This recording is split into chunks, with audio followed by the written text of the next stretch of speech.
Yan, good morning. Good morning mga idol. Welcome pong muli sa ating channel. Ito pong muli ang inyong lingkod, si Boyet, ay muling bumabati ng isang magandang umaga.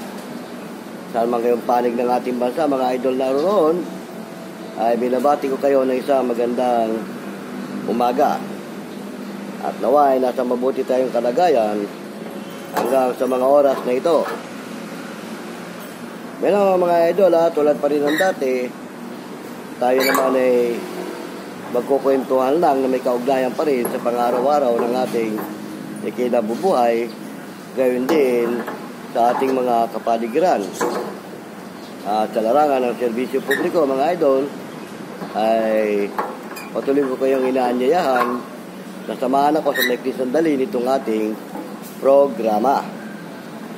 At ang paksa ng ating tatalakayin sa mga oras nito, mga idol, ay may kaugnayan pa rin sa aming trabaho bilang mga lupon tagapamayapa nitong aming barangay. Ay shoutout nga pala sa ating mga kapalupon dyan, saan man kayong barangay naroon, mga idol. Ngayon din sa ating mga honorable na barangay captain, saan man kayong barangay naroon. Kaya nga, tayo mga nasa larangan ng serbisyo publiko ay ikinalulugod natin na tayo ay nakakatulong sa ating mga mamamayan sa maayos at magandang serbisyo. Para naman tayo ay kaluguran ng ating mga kapwa barangay. Pero kung minsan, hindi maiiwasan na tayo ay nakakaranas ng batikos. Diba? Tama? Pero sa isang nanunungkulan, ano man ang iyong tungkulin, ay normal lang na ikaw ay makaranas ng batikos sa iyong mga kabarangay. Dahil sa isang nanunungkulan, hindi mo maiiwasan ang ganyang mga bagay. Diba? Tama mga idol? Kaya ang malimit ko lang i-advise nga, ano man ang iyong tungkulin na ginagampanan sa larangan ng serbisyo publiko, ay ihanda mo ang iyong sarili sa bawat patikos na iyong masasagupa. Pero ang importante, nakapaglilingkod ka ng maayos sa iyong mga kabarangay, tangkamang barangay naroon. Tulad namin, dito sa aming barangay, nakapagsiservisyo kami ng maayos sa aming mga mamamayan. Dahil sa pangunahing serbisyo namin dito, nangunguna sa amin ang aming buting barangay captain na si Ginoong Honorable Ding Bolo. Sabi nga, ang the good follower is a good leader. Kaya nga, tayo bilang mga lupon, tagapamayapa, ay binabahagi natin sa ating mga mamamayan ang ating mga serbisyo sa kanila. Pero mga idol, ang paksa ng ating tatalakayin ay may kaugnayan pa rin to sa ating trabaho, mga idol, bilang mga lupon, dahil meron tayo nakausap ng mga nakarang araw na nakakasilala sa atin. Salamat naman doon sa mga tumatangkilik ng ating programa. At nagugulat tayo, binabati tayo, yung pala ay napapanood nila yung ating programa.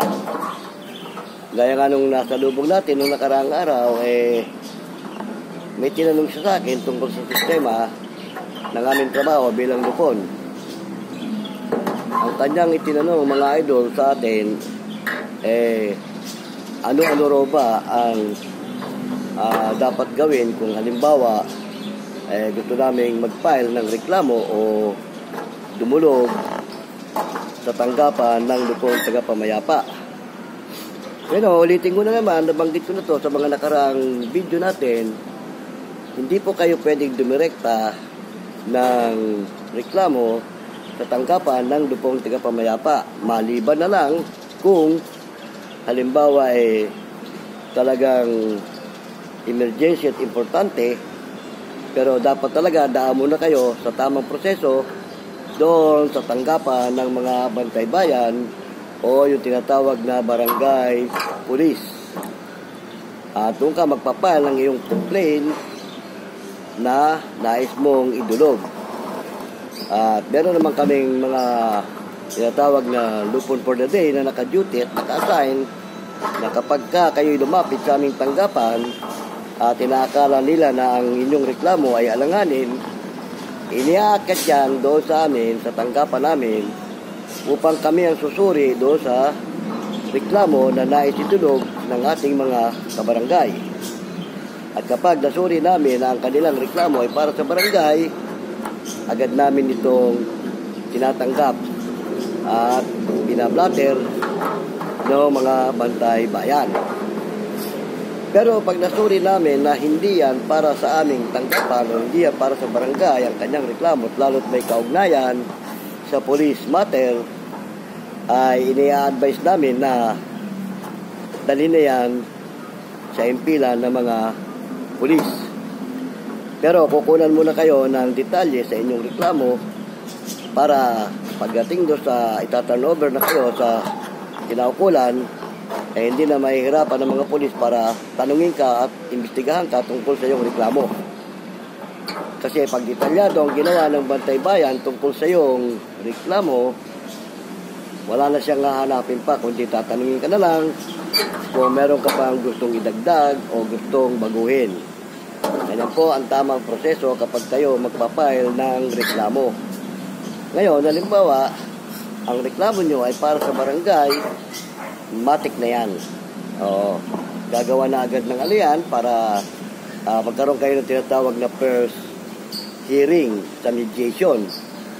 Gaya ng nabanggit ko lang naman nakaraan, ang unang haharap sa inyo ay ang aming barangay captain para kayo ay ayusin. Gaya nga na sinasabi ko na, sa loob ng 3 paghaharap at hindi kayo naayos, at saka lamang yan ibabato sa lupon taga-pamayapa. Ganun po ang tamang proseso sa pagpapile ng reklamo. Kaya nga mga idol malimit ko na rin sabihin sa inyo na kung mag-prosper ang inyong reklamo at nagkaroon kayo ng karampatang pagdinig o hearing sa inyong reklamo, kapag hindi kayo nagkasundo ay magkakaroon kayo ng tinatawag na certification to file action.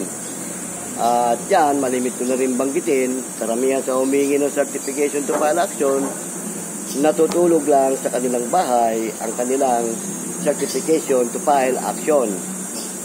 Yan mga idol, kapag kaganyan, ikaw halimbawa ang complainant, inisyo ka ng certification to file action, hindi mo agad ito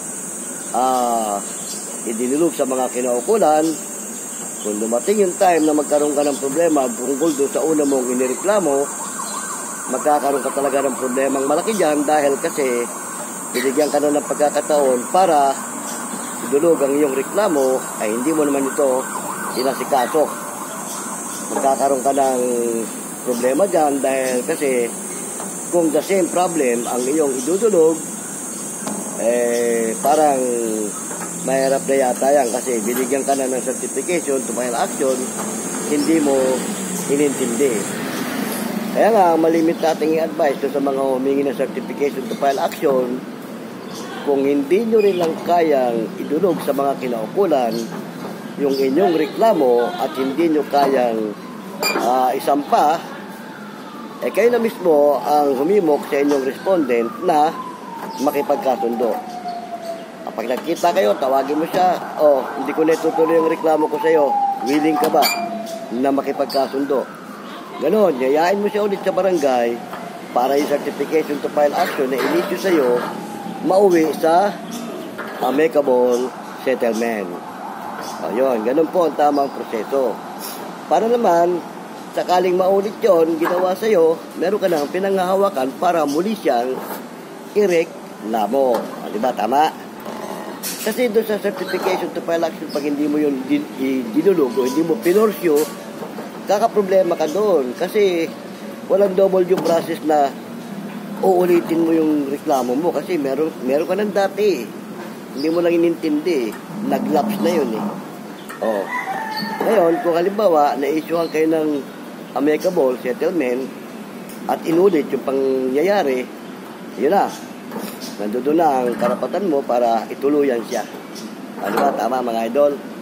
Kasi ganito yan nabanggit ko na rin nung minsan, kaya yung iba parang binabaliwala ang ating barangay kasi akala nila kapag nagkaroon sila ng amicable ganun lang. Hindi po ganun kasi meron nga tinatawag yan na terms and condition na doon lalagda ang bawat isa sa inyo. At doon din nakasalalay ang karapatan ng bawat isa sa inyo. Di ba mga idol? Tama. Yan ang advice ko doon sa ating nakakilala ng mga nakaraan na nakasalubong natin sa kalsada nung tayo ay may pinuntahan. Salamat po sa nagtanong. Sana kung napapanood mo ang video ito, sabagay, nasagot ko na rin ang tanong mo ng personal nung tayo ay nagkaharap. Pero ito lang, para sa kapakanan din ng iba nating mamamayan at iba nating mga kabarangay, saan man silang barangay naroon, magkaroon sila ng knowledge tungkol sa sistema ng ating trabaho bilang mga lupon taga-pamayapa. Yan, mga idol Yan naman napag-usapan lang natin dahil nga tinalakay natin yan para doon sa kapakanan na nagtanong, hindi lang yon para din sa kapakanan ng ating mga kabarangay, saan man silang barangay naroon. Marahil mga idol, iisa ang ating proseso sa sistema ng pag-handle ng kaso dahil iisa ang ating sinusunod na libro at the same time yung itinuturo sa atin sa mga panahon ng mga training o seminar. Tangan nga lang, may kanya-kanya tayong idea o kanya-kanyang pamamaraan kung paano natin ipatutupad yung ating mga natutunan sa panahon ng training. Di ba? Tama mga idol? Bueno, mga idol sa maikli sandali nitong ating kwentuhan, salamat ng marami at nasagot ko yung katanungan ng ating follower dyan o subscriber ng ating viewer, ganun din sa kapakanan ng ating mga mamamayan. So kung muli ang inyong lingkod, si Boyet ng Boyet Vlogs TV, pansamantalang nagpapaalam. O kung may mga katanungan pa kayo mga idol, lagyan nyo lang sa comment section. At kung meron kayong mga comment, lagyan nyo rin dyan para matalakay din natin sa mga susunod pang mga video. Bueno hanggang sa muli, papaalam sa inyo ang inyong lingkod, si Boyet ng Vlogs TV. Paalam!